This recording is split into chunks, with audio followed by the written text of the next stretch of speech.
que prazer é descansar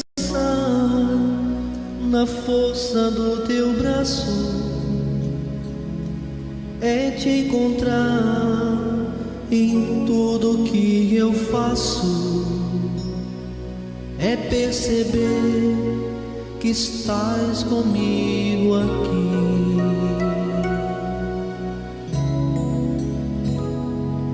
Oh, que prazer é ser o templo do Espírito Santo, é te adorar com salmos e com cânticos, ouvir tua voz, provar do teu poder. Oh, que prazer é descobrir que andas ao meu lado, sentir tua mão por toda a caminhada, olhando sempre na direção do céu. Oh, que prazer é ser o templo do Espírito Santo, é te adorar com salmos e com cânticos, ouvir tua voz, provar do teu poder.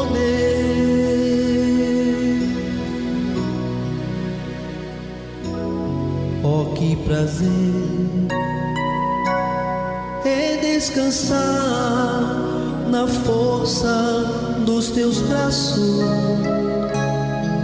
é te encontrar em tudo que eu faço, é perceber que estás comigo aqui.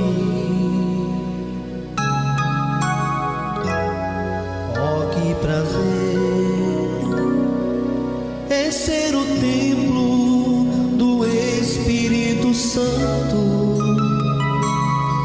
é te adorar com salmos e com cânticos, ouvir tua voz, provar do teu poder.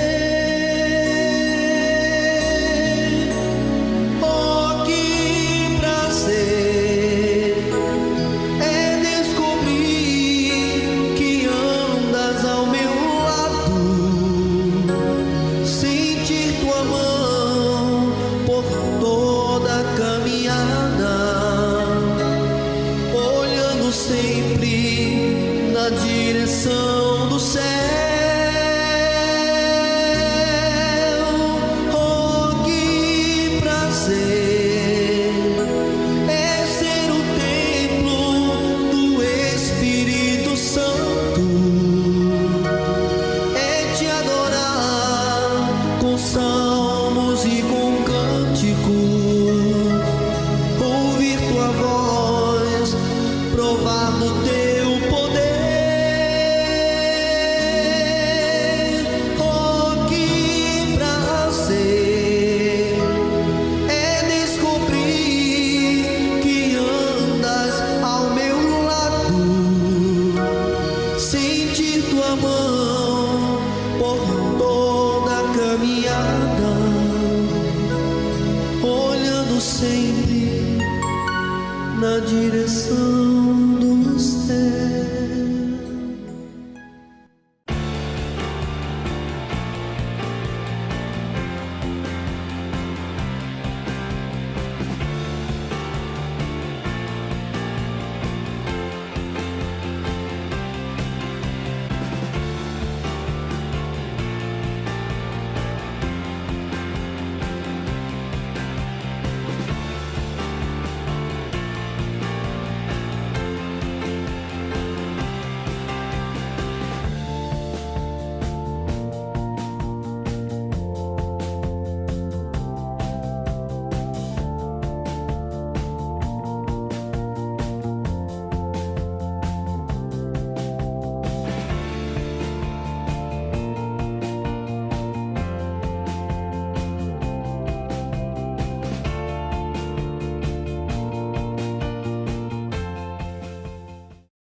Obrigado.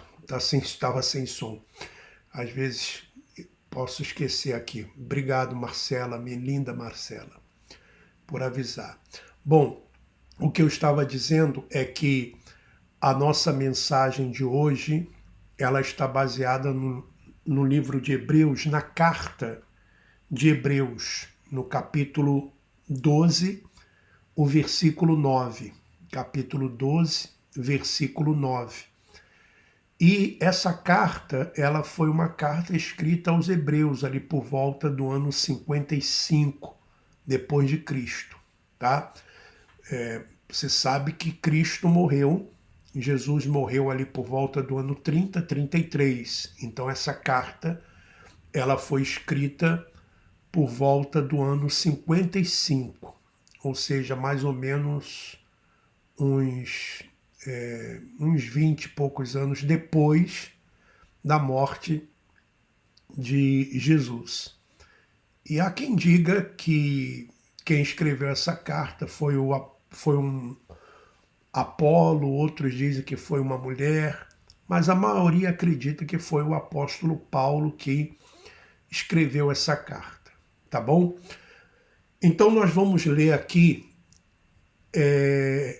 Hebreus, tá? Hebreus,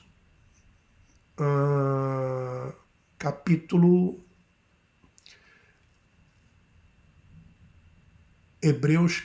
12, vamos lá, tá bom? Hebreus capítulo 12, vou abrir aqui a minha Bíblia, Hebreus capítulo 12, o versículo, vamos ver aqui, Hebreus 12, versículo 9, tá bom?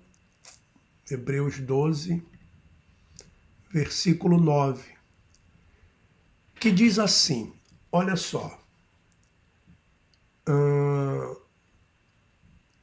para que você possa entender o contexto, eu tenho que ler um pouquinho antes, é sempre bom ler um pouco antes, tá?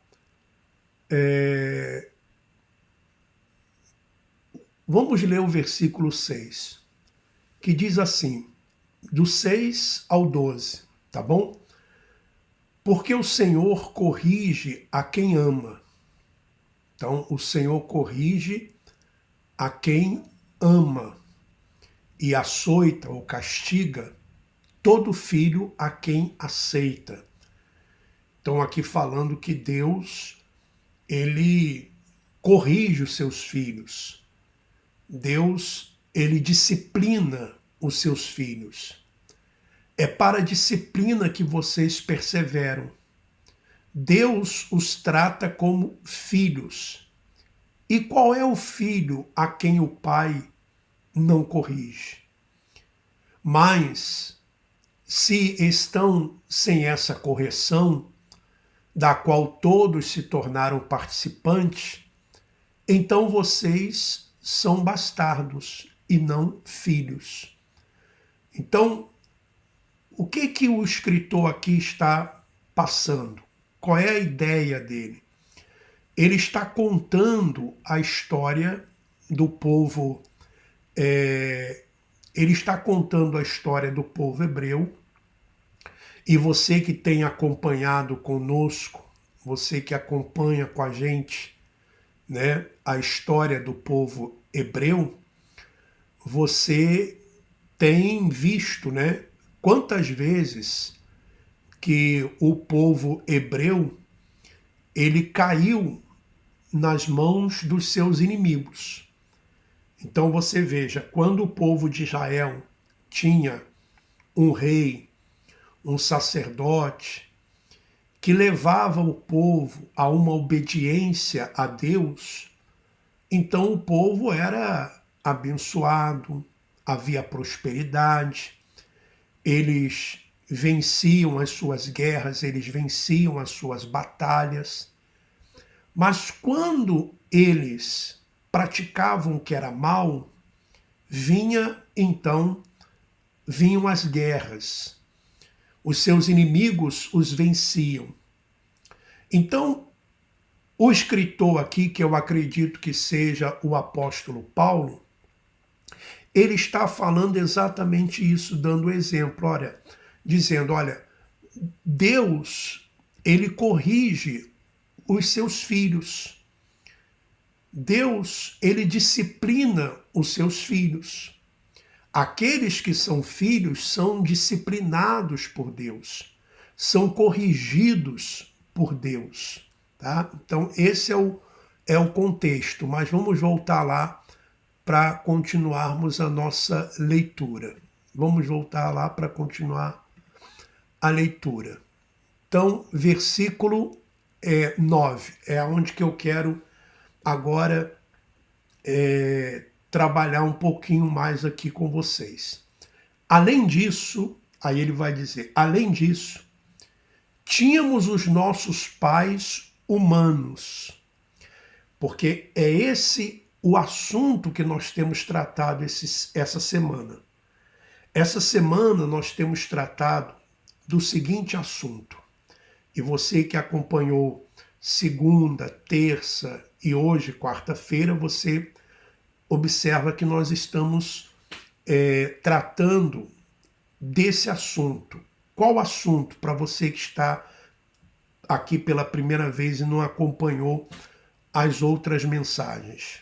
O assunto é o seguinte: na tradição religiosa, nos ensinaram assim, que nós somos um corpo e temos que buscar o espírito, né? Então, um corpo que possui um espírito e temos que buscar o Espírito Santo. Então, por isso, nós buscávamos as experiências espirituais e por isso as pessoas buscam experiências espirituais. Ou seja, é um corpo buscando experiências espirituais. Só que, meu irmão, minha irmã, Deus não se comunica com a carne. Deus não trata com a carne. Essa carne, ela é apenas uma veste. Como nós lemos em Jó, capítulo 10, versículo 11, Jó dizendo que de pele, né, e carne me vestiste, e de ossos e tendões me teceste. Ou seja, na verdade, nós somos e sempre fomos espíritos. Espíritos que foram vestidos de uma carne para ter uma experiência humana aqui nesse mundo, durante um tempo. Quanto tempo? Para algumas pessoas, esse tempo são, por exemplo, 80 anos, 85, 90, não sei. Para outros é menos, né? E isso depende de muitas circunstâncias. Muitas circunstâncias. Existem pessoas que partem desse mundo muito cedo. Há outras que vivem muito, né? Mas o fato é que temos um prazo para estarmos aqui neste mundo. Porque nós não somos desse mundo. Nós não somos daqui. Aqui não é a nossa pátria. A nossa pátria, ela é celestial. Lembra do que está escrito? Que o homem, quando morre, o pó volta à terra e o espírito volta a Deus. Que o espírito volta para Deus, não é a carne. A carne, Jesus diz, para nada presta. É carne. Quem é nascido da carne é carne. A carne e o sangue não herdam o reino de Deus. Ora, na verdade, o nosso espírito está vestido de carne para termos uma experiência humana. Essa experiência de amar ao próximo. Essa experiência de desfrutar aqui desse imenso jardim que Deus criou. Ou você pensa que Deus criou esse mundo para quê? Justamente para nós desfrutarmos e termos essa experiência humana. Veja o que está escrito. Além disso, tínhamos os nossos pais humanos, ou seja, quem foi meu pai humano? Foi o Alfredo Paulo. Esse era o nome do meu pai. Minha mãe, Vera Lúcia Garcia Paulo, o nome dela. Então, são os nomes dos meus pais humanos.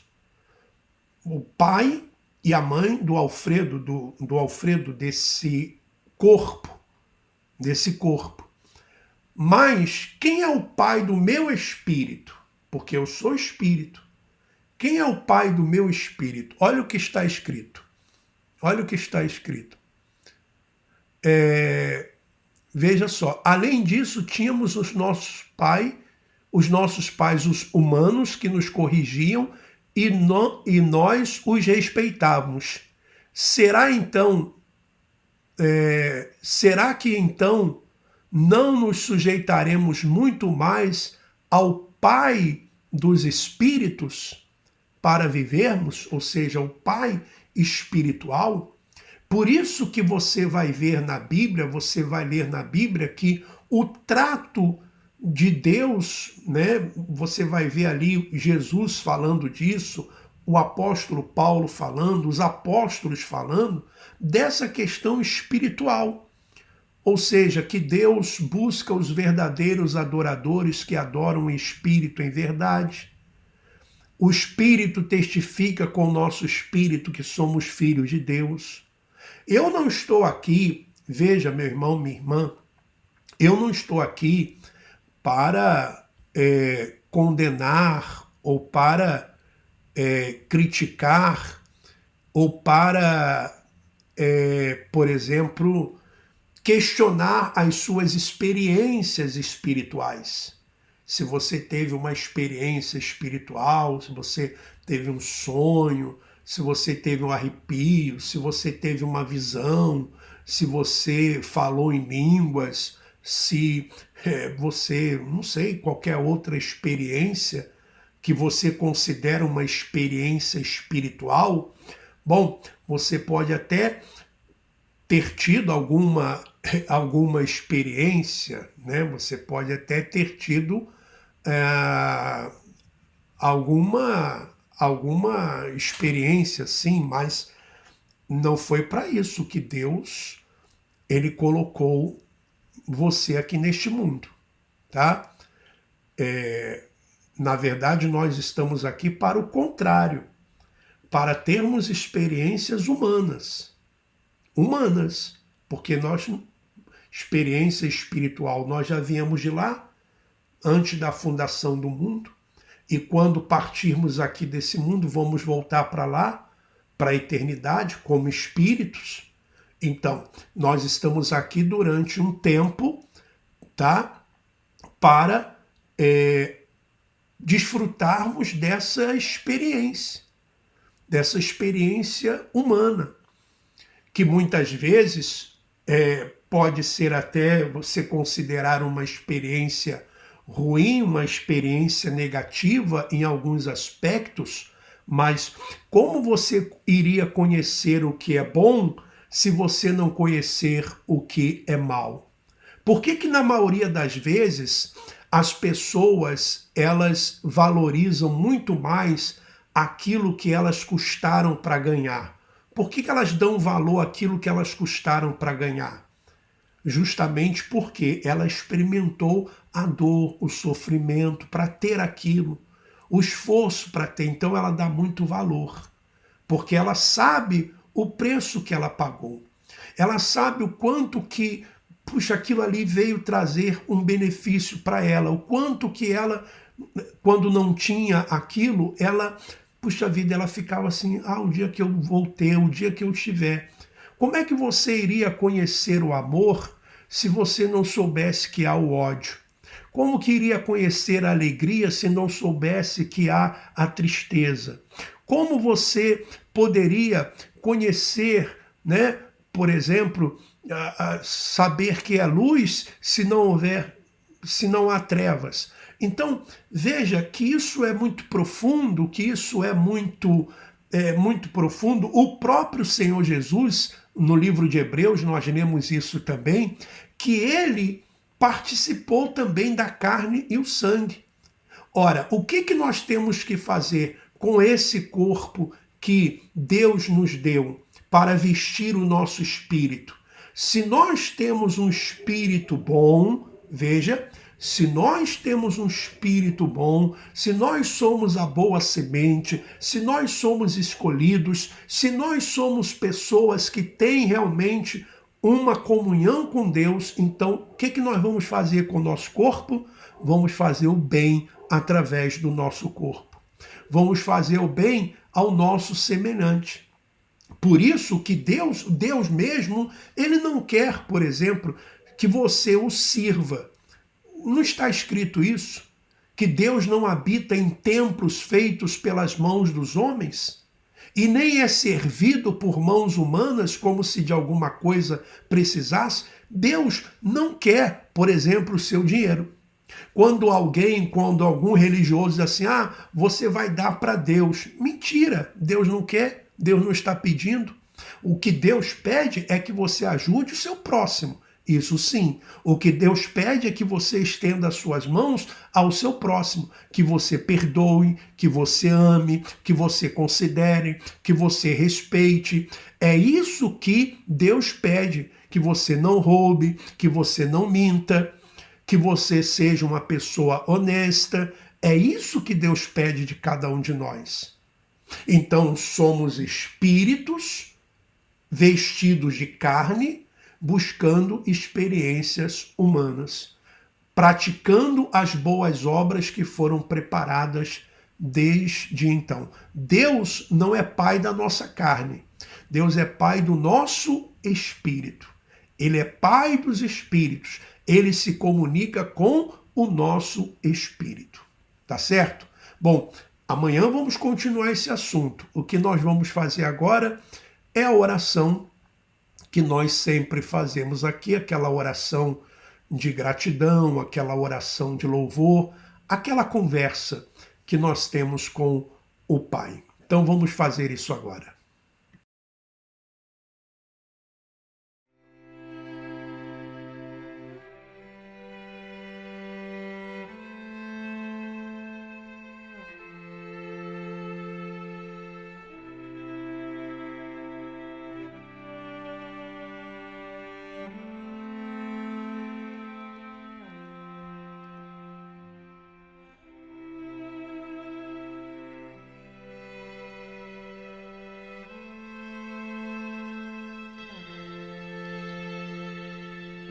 Ó Pai amado e querido,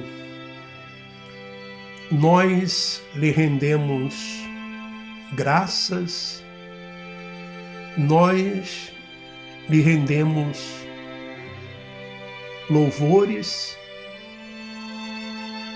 e nos rendemos a Ti. E somente ao Senhor nós adoramos e glorificamos e exaltamos o Teu santo e sagrado nome. O Senhor que está acima de tudo e de todos. Receba o nosso louvor, receba a nossa gratidão, receba, Senhor, porque somos gratos a Ti. Por mais que neste mundo passamos por momentos difíceis, de aflições, de angústias, tristezas,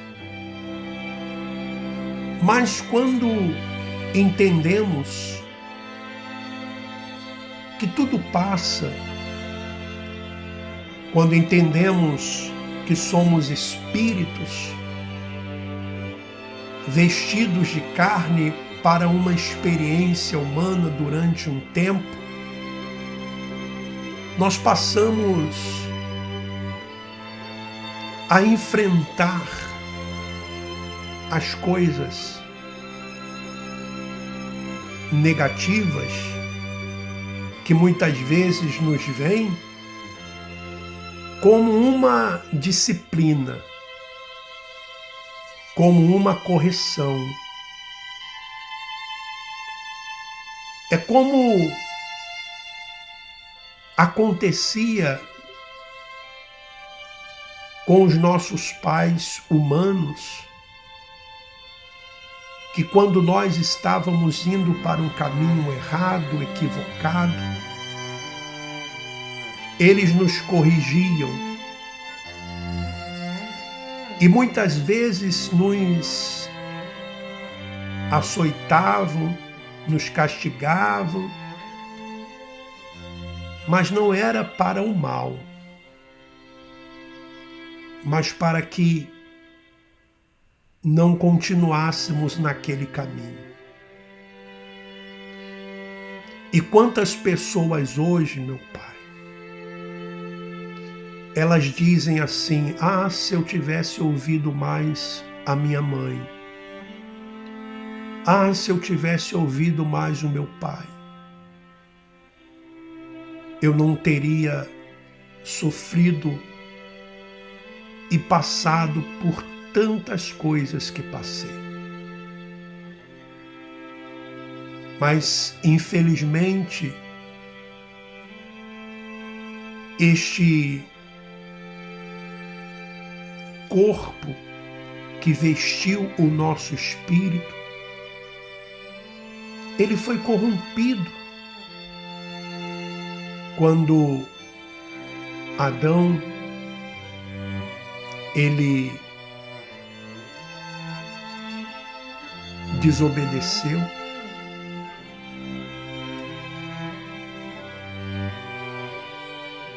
E por isso que existe até hoje e sempre vai existir essa luta entre a carne e o espírito. E somente aqueles que têm o Espírito, têm a mente de Cristo, aqueles que são as boas sementes, os vasos de honras ou de honra,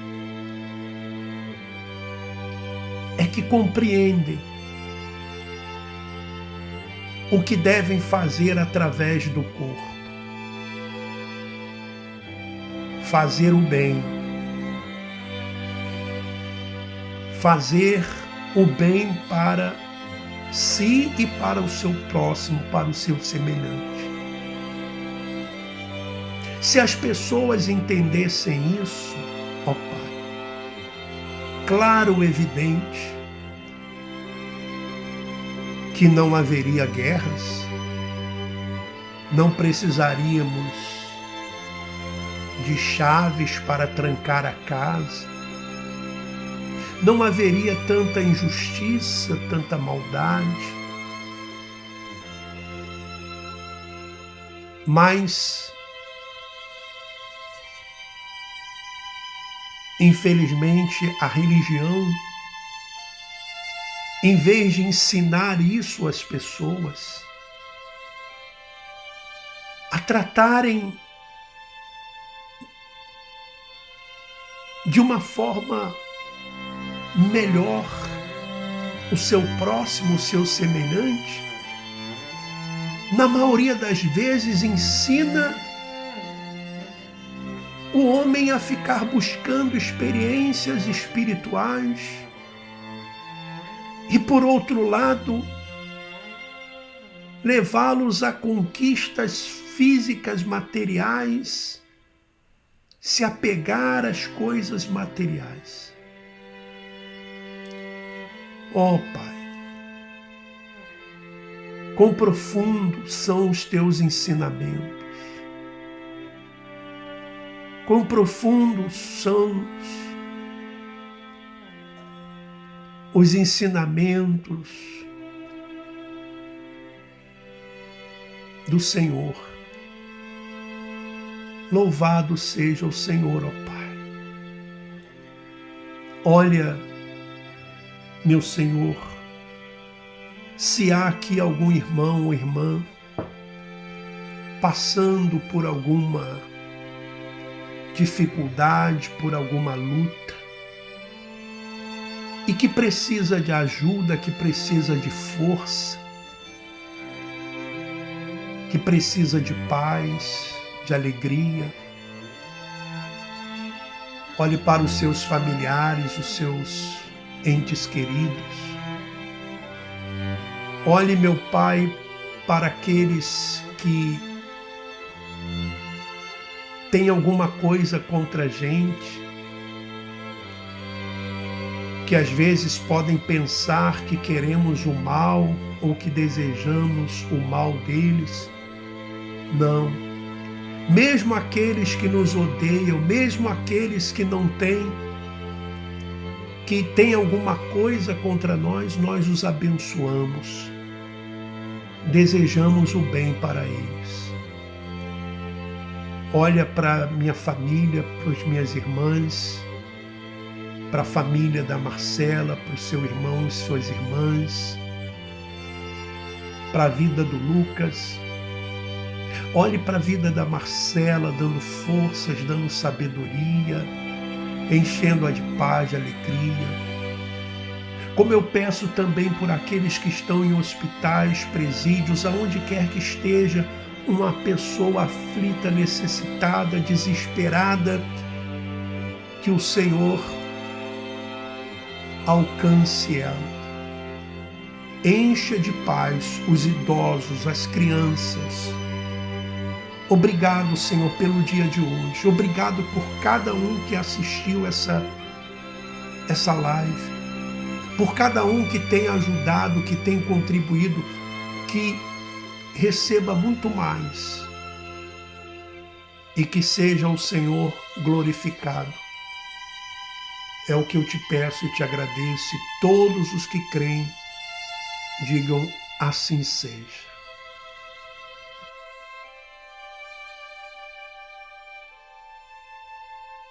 Evangelho significa boas novas, boas notícias. O Evangelho nos conduz a um estado de espírito onde passamos a viver no presente o reino de Deus. O Evangelho nos conduz aos pastos verdejantes da justificação pela fé, às águas tranquilas da paz espiritual. No Evangelho, o Espírito Santo sopra livremente, indo além do legalismo vazio, oco, formal, sem vida e, na maioria das vezes, sem nenhum significado. No Evangelho, a vivência não é baseada em templos de pedras, dogmas antigos, ritos e regras comportamentais. O Evangelho da graça de Cristo nos ensina a sermos éticos sem sermos moralistas. Disse o apóstolo Paulo aos Gálatas: Irmãos, quero que saibam que o Evangelho por mim anunciado não é de origem humana, não o recebi de pessoa alguma, nem me foi ele ensinado. Ao contrário, eu o recebi de Jesus Cristo por revelação. Gálatas, capítulo 1, versículos 11 e 12.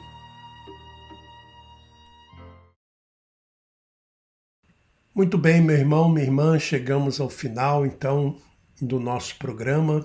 Quero agradecer aos irmãos e às irmãs que têm nos ajudado, que têm nos dado o apoio. E você que quiser também nos apoiar, está aí o Pix, você pode nos ajudar a fazer uma contribuição com o que você puder, com aquilo que você desejar, quando você puder também, tá bom? Basta você tirar um print da tela ou então você anotar, parar o vídeo, anotar, e esse é o nosso Pix, tá bom? Que Deus continue então abençoando a todos vocês. tá bom? Quero agradecer a todos que fizeram aí os seus comentários. Muito obrigado por cada comentário e me desculpe qualquer coisa aí na hora do som ali também, que ficou sem som um pouquinho no início, tá bom? E que Deus continue abençoando a todos. Um forte abraço